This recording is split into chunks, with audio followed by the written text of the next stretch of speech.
Hi friends, इस video में हम एक newly listed diamond jewellery company के बारे में डिटेल डिस्कशन करेंगे। कंपनी का नाम है PNGS रेवा डायमंड ज्वेलरी करके।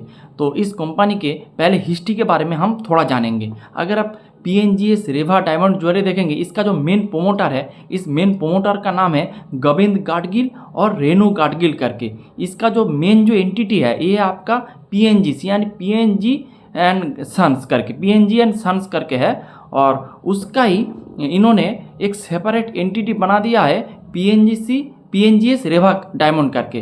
तो इनका जो फ्लैगशिप स्टोर होता है जो PNGS का, उनमें जो डायमंड वाला पोर्शन था उसको ये लोग अलग से लिस्टिंग कर दिया है PNGS रेवा नाम करके। और इसका और एक जो एंटिटी जो निकल के आया है जिसका नाम है PNGS गार्गी करके। तो गोविंद गाडगिल और रेनू गाडगिल का 3 एंटिटी है। एक है आपका PNGS जो मेन एंटिटी है वो अनलिस्टेड है, और PNGS गाडगी फैशन करके है जो है आपका SME में है, और आपका PNGS रेवा डायमंड करके है वो आप मेन बोर्ड में आ चुका है। उसका IPO कुछ ही दिन पहले वो आया था, वो अभी मेन बोर्ड में है। तो ये है आपका हिस्ट्री। आप चलते हैं PNGS रेवा के बारे में डिटेल डिस्कशन करते हैं। तो PNGS रेवा एक डायमंड सेगमेंट में काम करते हैं। इसका जो 95% रेवेन्यू ये आपका स्टार्ट ज्वेलरी से आते हैं। ये 14 कैरेट और 18 कैरेट गोल्ड के ऊपर या फिर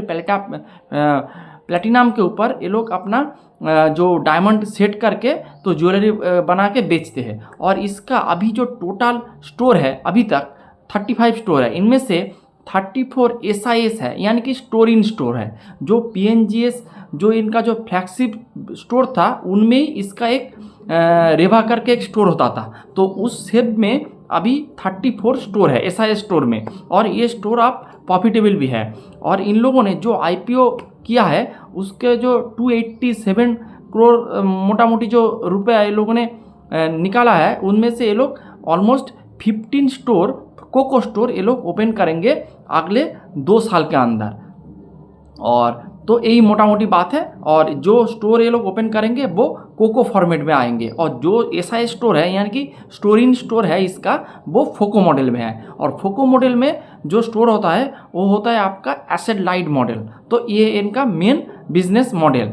फिर चलते हैं इसका Q3 FY26 के रिजल्ट के बारे में। तो अगर आप देखेंगे इसका रेवेन्यू ऑलमोस्ट 144 करोड़ आ चुका है।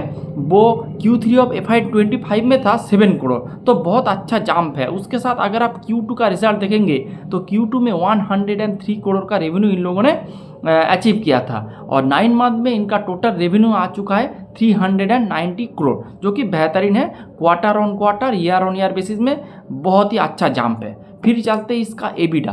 तो Q3 में इसका EBITDA आया है 33.47 करोड़, 33 करोड़ आप पकड़ सकते हैं। और Q2 में था 19.32 करोड़। तो आप यहाँ भी देख सकते हैं बहुत अच्छा इनका जंप है। ऑलमोस्ट 70 से 80% Q1Q बेसिस में EBITDA में जंप है। और 9 मंथ का EBITDA है इसका 64 करोड़, जो कि बहुत ही अच्छा है। और अगर आप इसका EBITDA मार्जिन देखेंगे वो बेहतरीन है, इंडस्ट्री में हाईएस्ट है। तो इसका EBITDA मार्जिन है 23% ईयर ऑन ईयर बेसिस में, जो कि इंडिया जो अगर आप पूरा सेगमेंट देखेंगे पूरे सेगमेंट में हाईएस्ट है। नॉर्मली जो ज्वेलरी कंपनी होता है उसका आपका EBITDA मार्जिन देखेंगे ऑलमोस्ट 10% के लगभग होता है, लेकिन उनमें क्या होता है, उनमें आपका गोल्ड का परसेंटेज ज़्यादा होता है, डायमंड का परसेंटेज कम होता है। अगर इंडस्ट्री में सबसे हाई स्टार्ट रेशियो देखेंगे तो एक है आपका ब्लू स्टोन ज्वेलर्स जिसका ऑलमोस्ट 60% है स्टार्ट। फिर आप जो ट्रेडिशनल ज्वेलरी सेगमेंट में देखेंगे तो आपका कल्याण और टाइटन का है जो कि 30% के लगभग है, 31-32% के बीच है। फिर अगर आप जो रीजनल ब्रांड देखेंगे जैसे PNGS गाडगिल और एक बात PNG गाडगिल और PNGS वो सेम ब्रांड नहीं है, दो अलग एंटिटी है। सरनेम एक हो सकता है लेकिन पूरी अलग एंटिटी है।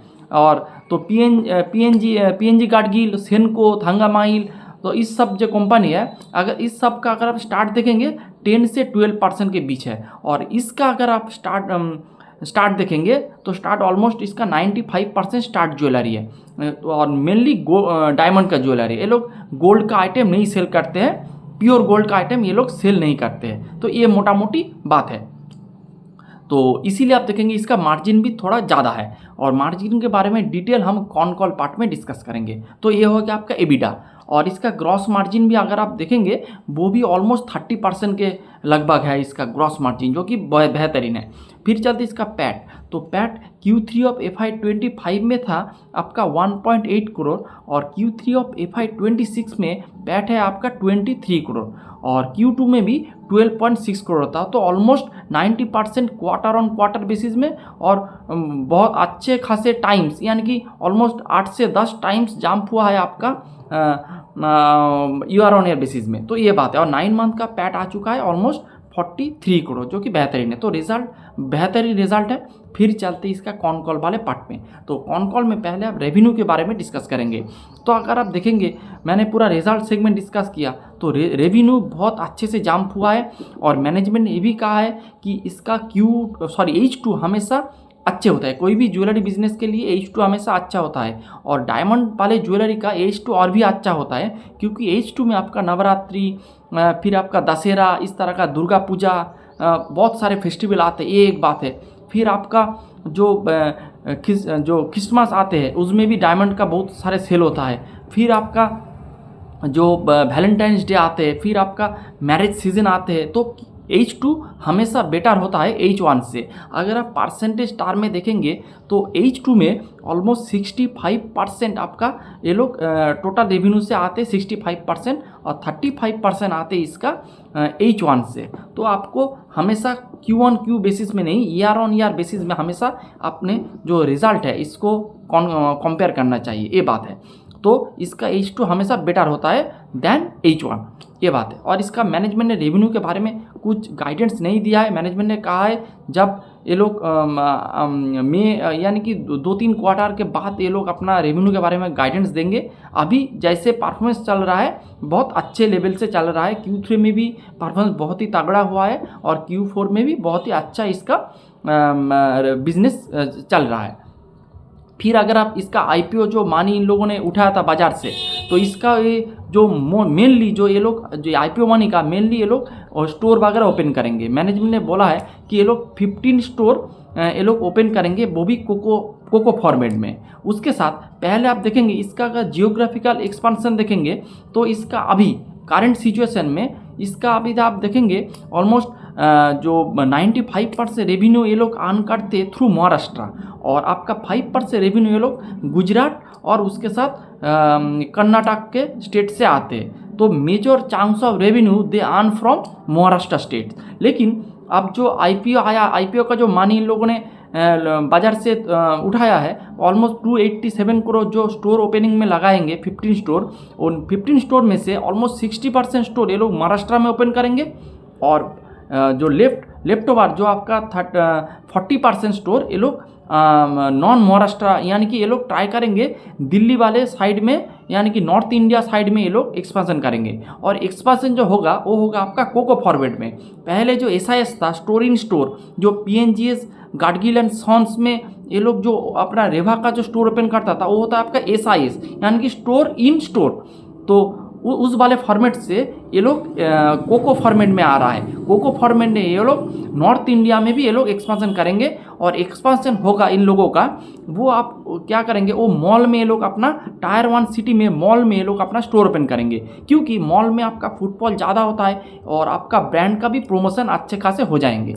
उसके साथ इन मैनेजमेंट ने कहा है ये लोग पर स्टोर 2 करोड़ का जो एडवर्टाइज और मार्केटिंग में स्पेंड करेंगे, और 2 करोड़ सिर्फ एक मंथ में नहीं है, ये 2 मंथ में 2 ईयर में ये लोग पूरे आपका 2 करोड़ का प्रमोशनल और एडवर्टाइजमेंट करेंगे, क्योंकि ये लोग अब न्यू जियोग्राफी में जा रहा है। फिर आपका ये लोग सेपरेटली इसका स्टोर ओपन होगा। पहले क्या होता था, PNG सन्स के थ्रू ये लोग अपना स्टोर वगैरह ओपन करता था। तो इससे क्या होता है, PNG का जो कस्टमर आता है वो इनमें से फुटफॉल मैच हो जाता है। लेकिन अब क्या होगा, ये सेपरेट एंटिटी में आपका PNGS रेवा ब्रांड के थ्रू ये लोग अपना स्टोर ओपन करेंगे। तो इनको ब्रांड और प्रमोशन भी करना पड़ेगा, इसीलिए ये लोग 2 करोड़ यानी कि 2 करोड़ पर स्टोर ये लोग अपना एडवर्टाइजमेंट का खर्चा करेंगे। क्यों ये बात है। फिर इन लोगों ने जो कोको स्टोर ओपन करेंगे तो उनका जो 3 टाइप ऑफ स्टोर होता है। एक होता है आपका लार्ज स्टोर, जिसमें ऑलमोस्ट आपका खर्चा पड़ जाता है 25 से 30 करोड़, और मिड स्टोर जिसमें 20 से 25 करोड़, और एक स्मॉल फॉर्मेट भी स्टोर ये लोग ओपन करेंगे जिसका मैनेजमेंट ने कहा है ऑलमोस्ट 18 से 20 करोड़ का इन लोगों का कैपेक्स लग जाएगा। और इनमें से 70% जो कैपेक्स होगा वो होगा आपका इन्वेंटरी के लिए। तो मोटा मोटी ये बात है, इसका स्टोर इकोनॉमी मेनली इसका है। और इसका जो अगर ब्रेक इवन के बारे में डिस्कस करेंगे तो ब्रेक इवन होने में इन लोगों का ऑलमोस्ट जो महाराष्ट्र स्टेट में जो होगा वो मोटा मोटी 12 मंथ से 18 मंथ के अंदर ब्रेक इवन हो जाएगा। और जो नॉन महाराष्ट्र में होगा, जैसे आपका कर्नाटका, गुजरात या फिर नॉर्थ इंडिया में, वो स्टोर ब्रेक इवन होने में मोटा मोटी आपको 18 से 24 मंथ का टाइम पीरियड लग जाएगा। तो ये मोटा मोटी आपका स्टोर इकोनॉमिक्स है। तो ऐसे ये लोग अपना स्टोर वगैरह ओपन करेंगे। तो अभी जब Q3 एंड हुआ था इनके पास 34 स्टोर था, लेकिन अब 35 स्टोर है। मैनेजमेंट ने एक जो बेंगलोर के जो फिनिक्स मिल है, तो फिनिक्स मिल में एक कोको स्टोर ओपन किया है। और अभी कॉल 2-3 दिन पहले हुआ था, इसी क्वार्टर में यानी कि Q4 में ये लोग और एक कोको स्टोर ये लोग ओपन करेंगे। तो अभी जब Q4 में इनका टोटल स्टोर हो जाएगा 36, और मैनेजमेंट ने कहा है तो 8 स्टोर ये लोग FY27 में ओपन करेंगे और रिमेनिंग 6 स्टोर ये लोग ओपन करेंगे FY28 में। तो ये मोटा मोटी बात है। और आपका जियोग्राफिकल एक्सपांसन के बारे में भी मैंने बात कर दिया है। और ये लोग जो मेनली क्या करते हैं, मैनेजमेंट के क्वेश्चन क्या आता है, अब लैब ग्रोन डायमंड का बहुत पॉपुलैरिटी आ रहा है, टाइटन जैसा ब्रांड आ रहा है, फिर आपका ओरिजियम गोल्डियम का जो ओरिजियम ब्रांड वो भी आपका लैब ग्रोन डायमंड का स्टोर ओपन कर रहा है। लेकिन मैनेजमेंट ने कहा है कि ये लोग छोटे छोटे डायमंड का ये लोग नेकलेस या फिर mangalsutra, hair rings, nose pin, ear rings, bracelet ये सब बनाते हैं। इनमें आपका हाई कैरेट का कोई भी डायमंड नहीं लगता है। तो इसीलिए जो आपका लैब बेस्ड डायमंड होगा वो हायर कैरेटेज जो आपका जो डायमंड होता है उसमें फिट बैठता है। लेकिन जो छोटे छोटे जो माइनस कैरेट में होता है उसका अगर आप देखेंगे उसमें इसका कोई कंपटीशन वगैरह नहीं आएगा, ये मैनेजमेंट ने बताया है। और इनका ज़्यादातर रेवेन्यू आते हैं इसका स्टार्ट ज्वेलरी से। तो मैनेजमेंट ने ये भी, और इसके साथ मार्जिन के बारे में मैनेजमेंट को क्वेश्चन किया था, तो मैनेजमेंट ने कहा है अभी इसका अगर जो मार्जिन देखेंगे वो ऑलमोस्ट 20%, इसका 23% अभी इसका करंट एबिडा मार्जिन है। लेकिन मैनेजमेंट ने कहा है अगले 2 साल में, क्योंकि उसका एडवर्टाइजमेंट कॉस्ट उसके साथ स्टोर ओपनिंग कॉस्ट थोड़ा ज़्यादा होगा, इसीलिए आपका एबिडा मार्जिन थोड़ा 200 से 300 बेसिस पॉइंट डाउन आ सकता है। लेकिन लॉन्ग टर्म में ये लोग इसी स्टेबल मार्जिन में रहेंगे। तो अगले 1 से 2 साल एबिडा मार्जिन थोड़ा सा डीप कर सकता है, थोड़ा सा, वो भी रेंज दिया है मैनेजमेंट ने, 200 से 300 बिप्स का डाउनफॉल आ सकता है। लेकिन in future it will be stable as 23% kind of level. तो मैनेजमेंट ने कोई एग्जैक्ट गाइडेंस वगैरह कुछ नहीं दिया है। तो ये मोटा मोटी इसका मोटा मोटी कॉल है, और मोटा मोटी टोटल डिस्कशन था। आप चलते वैल्यूएशन में। जब इस कंपनी आईपीओ में आया था तब इसका अगर आप वैल्यूएशन देखेंगे तो अभी जो वैल्यूएशन था तब 21x में आपका वैल्यूएशन मिल रहा था। लेकिन अगर आप करंट सिचुएशन में वैल्यूएशन देखेंगे वो ऑलमोस्ट आपका 13-14 होगा, शायद 19-20 होगा, 13 से 14 के बीच में होगा। तो 14 ही पकड़ लेते हैं। तो ये बात है। और अगर आप FY26 के एंड में अगर आप इसका वैल्यूएशन करेंगे तो वैल्यूएशन मोटा मोटी आ रहा है 15 से 18 टाइम्स के बीच इसका वैल्यूएशन आ रहा है। और अगर आप वैल्यूएशन वाइज देखेंगे, ग्रोथ के साथ कंपेयर करेंगे तो वैल्यूएशन बहुत ही अच्छा है। लेकिन अभी इस बिज़नेस लॉन्च किया है, इस सेगमेंट में मेरे हिसाब से बहुत तगड़ा कॉम्पिटिशन आने वाला है, क्योंकि आपका एक ब्लू स्टोन है, फिर आपका उसके साथ ब्लू स्टोन इसका मेनली कॉम्पिटिटर होगा, फिर भी उसके साथ बहुत सारे छोटे छोटे है। फिर आपका टाइटन का भी जो आपका जो छोटे फॉर्मेट के लिए कैरेल आपका बहुत सारे है, वो भी इसके साथ कंपटीशन में आएगा। तो कंपटीशन बहुत तगड़ा होने वाला है। लेकिन मैनेजमेंट भी बहुत अच्छे फोकस में है। और मैनेजमेंट का जो SIS वाला जो स्टोर है, जो 34 स्टोर है, वो प्रॉफिटेबल है। तो ये प्लस पॉइंट है। और उसके साथ जो नेक्स्ट लेग ऑफ ग्रोथ आएगा वो आएगा आपका कोको शोरूम से। तो यही बात है। और इसके FY26 का जो फॉरवर्ड पे आ रहा है वो आ रहा है आपका मोटा मोटी 15 से 18 के बीच।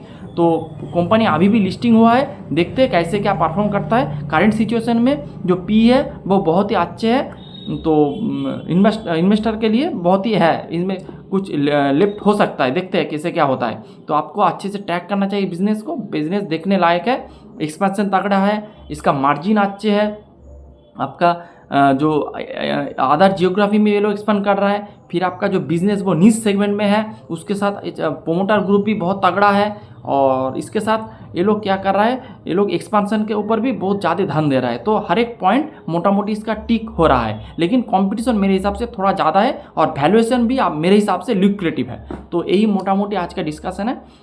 तो hope you like the video, thanks for watching the video and please don't take it a buy sell con recommendation. Thanks for watching.